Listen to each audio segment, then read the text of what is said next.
Everyone, welcome. It is Monday, December the 6th, 2021, and I'm in Atlanta, Georgia on a cloudy day. I was gone last week, was it Wednesday, Thursday, Friday, up in the North Georgia mountains, enjoying some wonderful temperatures in the upper 60s, lower 70s, sunshine, some beautiful sunsets. Posted that on Facebook.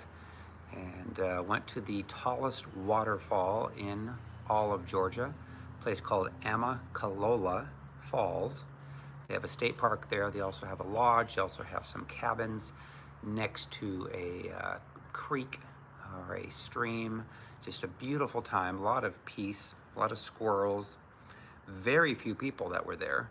So for those of you that know the Amicalola area, there are always tons of people, except when I went on Wednesday, Thursday, Friday. So that was a beautiful time to go. And so missed everyone. Welcome. I see Tina Kirkpatrick on Facebook. I see Kay Jacob from Nebraska. Welcome. Tina's from College Station, Texas. And there's some people on YouTube, but they don't let me see the YouTube people for, I don't know, another 30 seconds or so, something like that. So anyone that did not know, I graduated from Purdue University. You can see I've got a P on my chest. That stands for Purdue University, West Lafayette, Indiana. And I graduated from there. My brothers graduated, my older brothers, Keith and Dwayne. My dad graduated from there. My grandpa went there, I think for some type of a short course they had in the School of Agriculture. But today, in the matter of within 30 minutes, they're getting ready to come out with the latest poll of men's basketball. You know, they rank them every week, the top 25 teams in the country, and Purdue University is going to be the ast team in all of America. First time in their history. They've been number 2 last time was 1987, 88, when I was a student there at Purdue. So I'm excited. There's only been 59 colleges that have ever been ranked number 1 in the history since the 1940s. So anyway, for those of you that follow college basketball, I'm a huge college basketball fan, also a huge college football fan. Purdue is going to be playing against Tennessee in Nashville, Tennessee, December the 30th in a bowl game. So looking forward to that. So anyways, wanted to share that. My Indianapolis Colts beat the Houston Texans 31-0, and then Alabama upset Georgia 41-24. So that is the sports report. It is fun when the Lord loves, He loves us to have the desires of our heart when they're aligned with Him, when they're not obviously attending a filthy, dirty concert or conference or thing that comes against the Lord.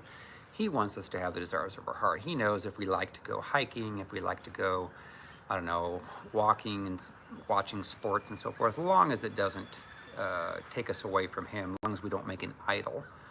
So, anyways, He knows that I have, of course, graduated from Purdue. When you graduate from a college, you look forward if your team ever gets to be the number 1 in, basketball or football normally, versus something else like, badminton or golf or things like that. Although you probably are, if you're a golfer, you're proud of your team being in number 1 in golf. So anyway, all right, moving right along. Here's my upcoming schedule, December the 14th. So this is next Tuesday. I will be on Atlanta Live TV, channel 57. It is I guess it's the largest Christian TV station in Atlanta, Georgia. I've been on it 3 times before, at least. I think maybe 4th, I don't know. Anyway, I'll be on there Tuesday night, 7 p.m. Eastern, December the 14th. They also broadcast it live streaming. You can watch it. I'll be talking about my new book, Freedom from Soul Wounds and Demons. We are seeing great results from people that are reading it, that are getting healed, that are getting delivered, that are understanding the correlation between when we get hurt when we're growing up, we get wounded, and then when we hear demons speak to us in our mind, giving us negative thoughts, giving us depression, giving us bitterness, giving us jealousy, anger, all these things that are demonic, that are not good. So Wow, I see Jan says it's negative 13 Celsius. That seems to be quite cold wherever you might be. I can't see the whole thing on Facebook there. All right, let me go on. December 26th, day after Christmas, I'll be doing a worldwide deliverance session on Facebook and YouTube. It is free. We have had thousands of people that have watched those over the last several years, since 2017 in March, when I first started doing them. And then next January the 15th, next year, being the Atlanta Marriott Perimeter Center Hotel in Atlanta, Georgia. It's on the north side for a breakthrough event. Again, we're seeing people all over the world that are attending these breakthroughs. Now they're flying from across the country from one place to another. Why? Because they want to have freedom and peace and joy in their life and save their marriages from divorces or from strife. You know, who wants to be married and miserable? Nobody wants that. So both parties need healed and delivered.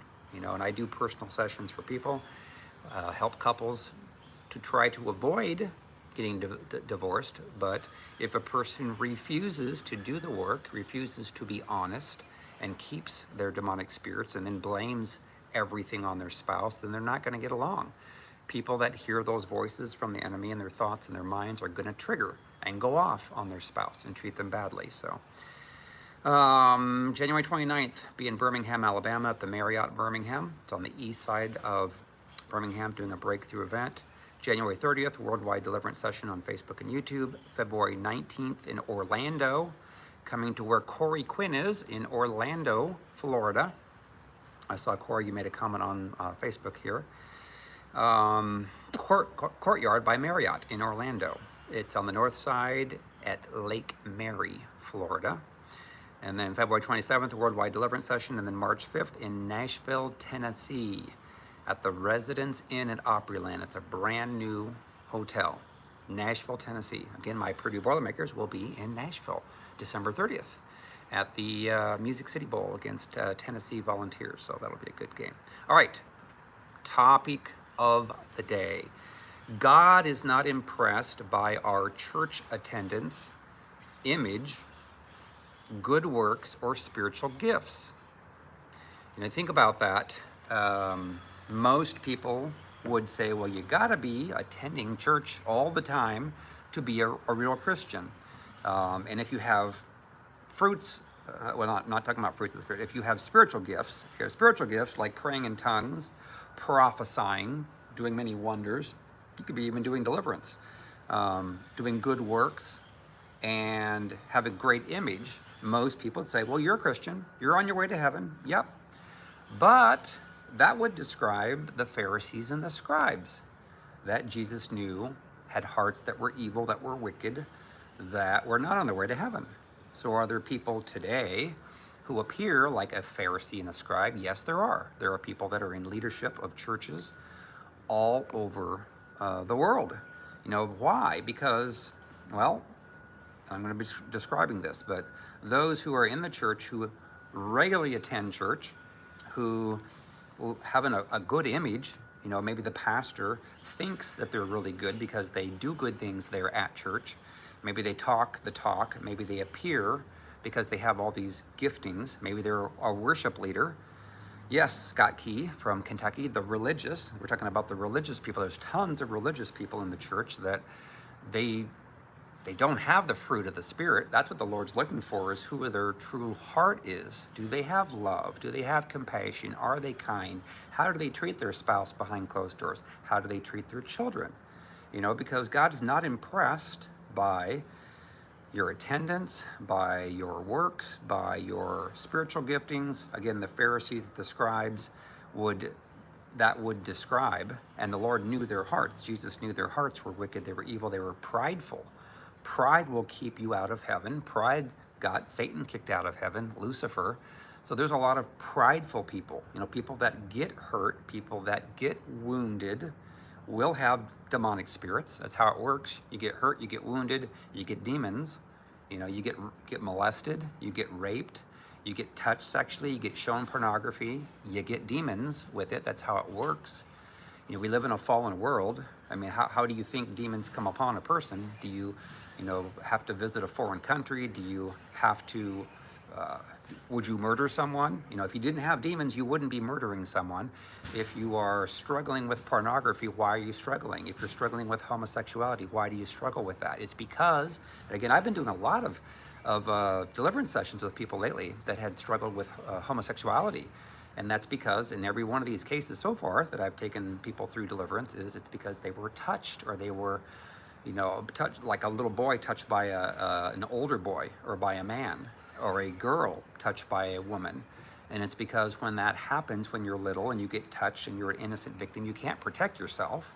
Then the demons latch on to you and your thoughts and your mind. And it tells you that, oh, that's who you are. You're gay. You know, and all it takes is a person that even can talk to you about that and say, you know what, you're gay, you're gay, you're gay. You have feminine tendencies, therefore you're gay. And there's a person that I know in real life where their teenage son was told on the school bus over and over again by this girl said that you're gay, you're gay, you're gay, you're gay. And he started to believe it. And he came home one Friday night and said, guess what, Mom? I guess I'm gay. And she's like, oh, no, no. And then over the weekend, actually it was on the following Monday, he was led through deliverance from the girl's woman's sister. And then she came back from work and said, hey, Mom, guess what? I'm not gay anymore. So he was only gay for a few days. But he was confused. There's so many people out there that are confused. All it takes is a person with demonic spirits that speaks over you negative words, or you get touched sexually and you will struggle with sexual purity. That's why 50% of the pastors struggle with pornography. And of course, they can't really teach on deliverance if they're struggling with it, because then they have to admit the truth that they're struggling with it. So, you know, our ministry, Restored to Freedom, we help people. We help pastors, we help worship leaders, we help people that do deliverance, we help people that are prophetic, people that are on the Elijah list to get healed, set free, and delivered. They need to. And we all need to. We have to admit the truth before we can ever actually get delivered. If you can't admit the truth, and so many people that have been hurt and wounded that are operating in some giftings don't want to be honest. You know, the demons don't want them to be honest because they'll feel ashamed, they think. But when they get healed and delivered, then they're like, I want to tell everybody about this. Oh my gosh, I feel so free. I feel so clean. So anyway, more and more people are becoming aware. We get a lot of our ministry through word of mouth. You know, I take people through personal sessions, but we also do corporate sessions. Corporate sessions are just watching the videos, Facebook, YouTube, reading the books. I have now 10 books now that are on Amazon. The latest one is Freedom from Soul Wounds and Demons. It explains how when we get hurt and we get wounded when we're little kids, that's how the demonic spirits start to gain access and give legal rights through the bad stuff done to us. And then we come into the church, and the church does a very poor job of taking people through inner healing and deliverance. And so what happens is people that are in church have demonic spirits. Oftentimes they put them into positions of leadership, and then they hurt people that are already hurting. You know, they have people that are pastors, pastors' wives, assistant pastors, associate pastors, deliverance pastors, worship leaders that have never gone through inner healing and deliverance. So there's a lot of pride. Pride always comes in, which is the spirit of Leviathan. Job 41, verse 34 is king over all the children of pride. So whenever you get hurt and wounded, you will get pride. Pride tells you basically not to let anyone tell you what to do anymore, because you couldn't get protected by your mom or your dad or anyone else when you're growing up. So therefore, you better make all the decisions in your life.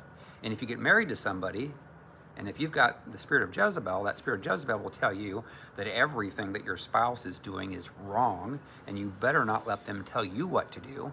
So you end up being programmed and told by the demons to tell them what to do. And all you do is have strife. Strife, fighting, arguments.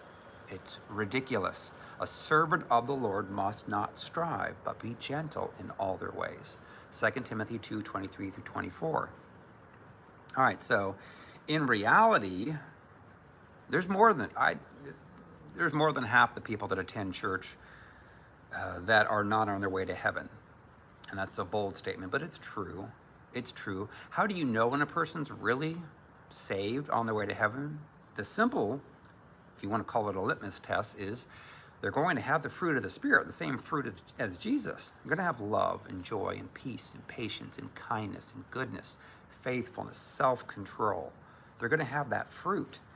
But it's really hard to fake that fruit if you're not delivered. If you keep hearing demonic thoughts in your head, it's going to tell you you can't trust your spouse. You better tell them what to do. You better control your kids. You better put your kids down. That's mostly how the Jezebel spirit gets passed on to the next generation, is it takes a father or mother that was hurt and wounded most times by their own father or mother or step parents or sexual stuff that happened to them, and then it causes them to say things and do things to their own children, infecting them, causing them to have pain and wounds. In fact, I'm going to talk about this tomorrow. I've never talked about this before, and it really does need to be talked about. And it's going to be, I don't know how I'm going to title it, but it's going to be referring to the scapegoat, because many families have a scapegoat that does what is right, that wants to speak the truth and not tolerate sin, and yet the family members that are toxic will target typically the person in the family that is the most godly. And then they try to tear that person apart, tear them down, bring them down. So I'm going to talk about the family scapegoat tomorrow in the teaching of the day. So anyway, let's go back to the topic. Is God is not impressed by our church attendance, image, good works, or spiritual gifts. Now, can you be healed and delivered and have all those things present? Absolutely, positively. But does that make you a Christian? Just because you attend church every Sunday, you have a good image, you do good works that appear good in front of other people, and you have spiritual giftings, maybe praying in tongues, doesn't mean that you're a Christian at that point. You know, Matthew 7, I'm going to read this. Matthew 7:13, I'm going to read through 23, says, "Enter by the narrow gate, for wide is the gate and broad is the way that leads to destruction. And there are many who go in by it. Because narrow is the gate and difficult is the way which leads to life, and there are few who find it. Beware of false prophets who come to you in sheep's clothing, but inwardly," so inside of them, "they are ravenous wolves. You will know them." Wow, I think it's just lightning.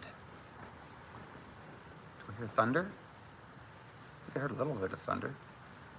"You will know them by their..." Bum, bum, bum, bum. On cue, thunder. How funny.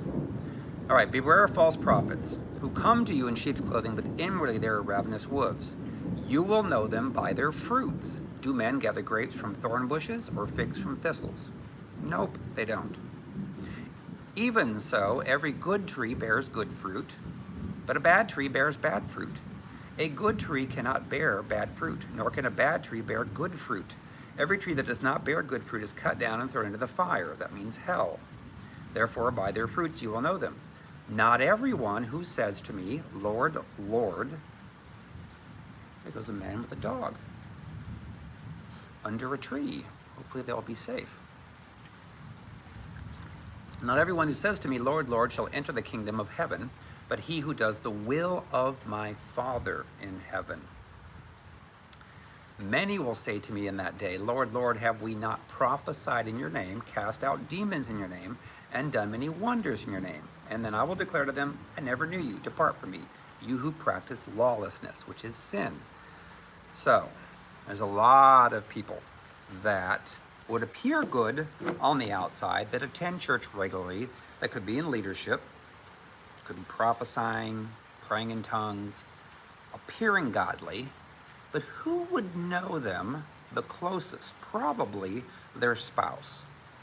Now get this understanding. If you are married to someone who has a lot of demonic spirits, you cannot go, if you are a person on the outside, to that person and ask them how their spouse is behind closed doors. The person that has the demonic spirits, it's like Jezebel. Why? Because they will lie. Now, if you have the person who is, say, more of the Jezebel spirit, which they are prideful, arrogant, so forth, they look good.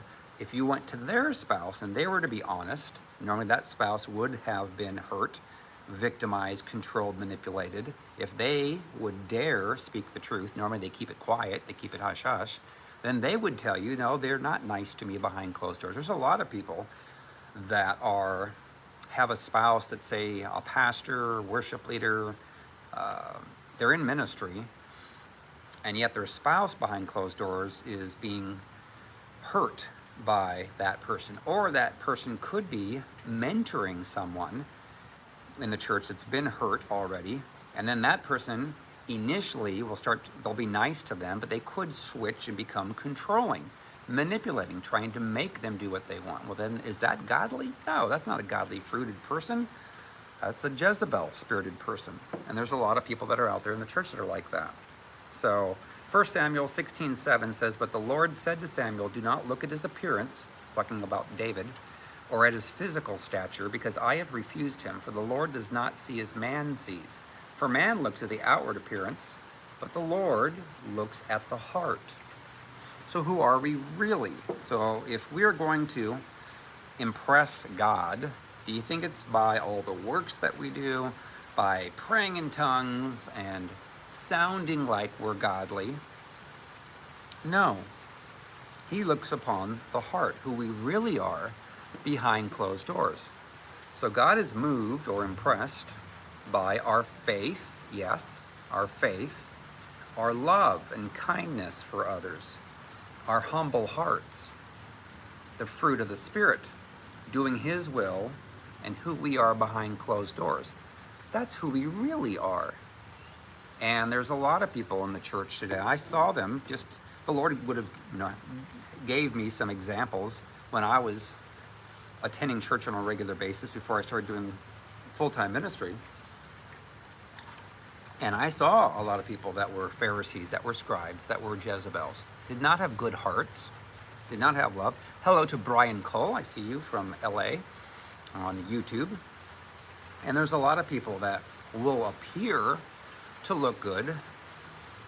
And I know that when I started to do ministry, I was like, the Lord kept telling me, He goes, you've got to remain humble, you've got to remain pure, godly before me.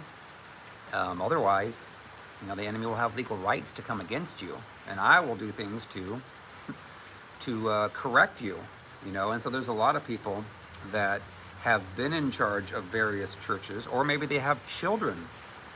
I see this a lot where you have a pastor and their wife, and they are in charge of a church, and then they have children that grow up.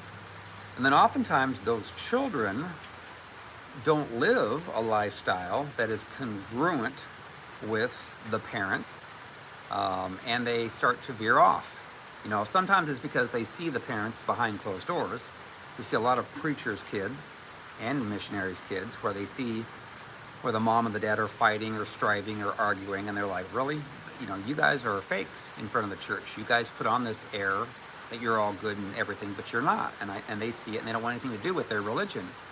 And then there's the others that are perhaps coddled more by the mom or the dad, and then they bring them into the ministry, but they're not really living a pure and godly lifestyle. Maybe they're attending conferences or concerts or things that are not godly.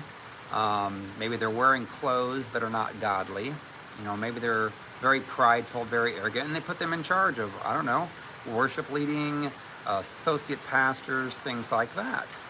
And God looks upon them and says, what are you doing? These people can't lead people. They don't have the fruit of the Spirit. They don't have humility in their hearts. They have pride. Maybe they've grown up wealthy, and so they never don't even know what it's like to have nothing. And it's a very big challenge at that point if you are the father or the mother of those children and they're not behaving the way that they should.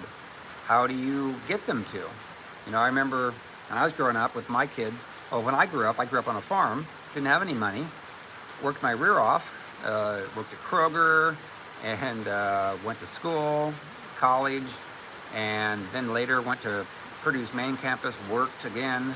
So then I saw these kids that had money given to them by their mom and their dad.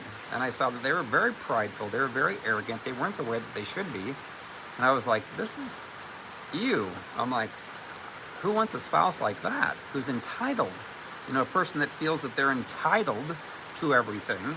The Lord looks upon their heart and He says, my gosh, I can't use them. They're prideful, they're arrogant, they're entitled. They'll try to appear to be all good and godly, and maybe they can sing, maybe they have a great voice, they're talented there, but yet they treat their spouse and their kids in a very poor way, and they don't represent the fruit of the Spirit, and they don't live a life that is congruent with a Christian, a true Christian, a real Christian. So there's a lot of people that don't be fooled by the outer look, image of anyone. You know, again, it's hard because you want to trust and believe. Oh, there's lightning again. How long before the thunder hits? You want to believe that everyone's good and godly, but in reality, you know that it's probably not true. And if you are a pastor and you have leaders in your leadership team that are hurting God's people, wow, that's really loud thunder. But if you are a pastor and you have a child or you have leaders that are not living lifestyles that are congruent with God, that are not consecrated to the Lord, and you put them in positions of leadership, then you think God's real happy with that? No, He's not. Let me read Revelation 2:18-23. It says, "And to the angel of the church in Thyatira write, these things says the Son of God, who has eyes like a flame of fire and his feet like fine brass. I know your works, love, service, faith, and your patience. And as for your works, the last are more than the first." So that means they're doing lots of works. Again, a lot of people do a lot of good works to make themselves look good in front of other people. "Nevertheless, I have a few things against you, because you allow that woman, which can be a man, Jezebel, who calls herself a prophetess or a prophet, to teach and seduce my servants to commit sexual immorality, anything sacrificed to idols. And I gave her time to repent of her sexual immorality. She did not repent. Indeed, I will cast her into a sickbed, and those who commit adultery with her into great tribulation, unless they repent of their deeds. I will kill her children with death," which are also those that she teaches, or he teaches, "and all the churches shall know that I am he who searches the minds and hearts. And I will give to each one of you according to your works." So if you are a church, a pastor, or you're in charge of a ministry, and you're tolerating people that you know are not living a lifestyle congruent to Jesus, you know, it could be sexual stuff they're doing that's not pure, not godly. It could be they're gossiping, they're slandering, they're hurting people. Then what should you do? You need to speak to them. You need to talk to them and say, knock it off. You know, and you can tell them that, listen, if you're not living a lifestyle that's congruent with the Lord, I can't have you be a leader. You know, and you can reference a lot of different Bible verses. You know, that's more important than their gifting. If they have a gifting of singing, leading worship, playing piano, prophesying, you know, doing deliverance. You know, if you're a deliverance person and you don't have compassion for people, you know, I have compassion for those who have been abused. Well, that's pretty simple and easy, but I also have compassion for those who are the abuser. And it's hard to have that. Oftentimes people have anger and hatred for those that are the abuser. But also, I'll say this, is there's a lot of people in deliverance and in churches that support the abusers. And they end up telling the person that's been abused to get out of our church. That happened to me. That wasn't good, was it? No. Well, ultimately, God shut their church down. God's like, enough. I'm not going to tolerate this anymore. Had a meeting. They did not repent. And God shut the church down. They needed to. There's a lot of people there that were operating in demonic Jezebelic spirits. Very prideful, very arrogant. A lot of the leadership team. Lord wouldn't tolerate it. Not forever. So understanding, if you are in charge of a leadership or in charge of a ministry, you need to look at yourself first, consecrate yourself to the Lord, repent for any sins that you're actively involved in, humble yourself before the Lord, get delivered, and then get your leadership team healed and delivered. You know, it'd probably be a wise thing to do is to bring in a person that loves the Lord, that has compassion, that does deliverance on a somewhat regular basis, if the pastor doesn't understand how to do deliverance. You know, the pastor needs to understand it at some level. Of course, the pastor needs to be circumspect in his own life and or her life. So Alrighty.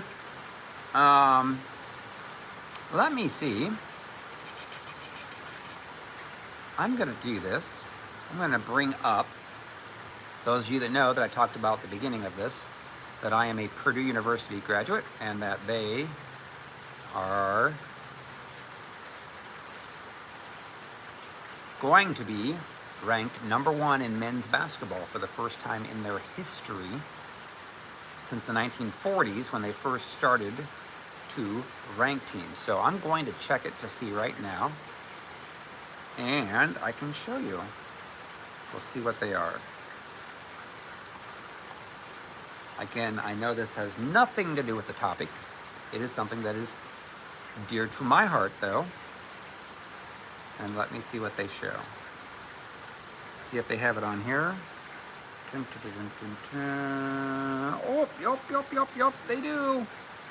Okay, this just in. Here you go. Purdue Boilermakers jumped to #1 in the AP Top 25 men's basketball poll for first time. That makes me happy. Since I went to Purdue, actually I went to Purdue's basketball camp when Gene Katie was there. So anyway, there we go. First time, it's history. The first time ever. Ding, ding, ding, ding, ding. Yes. Boiler up. All right, I'll let you guys go. See you later.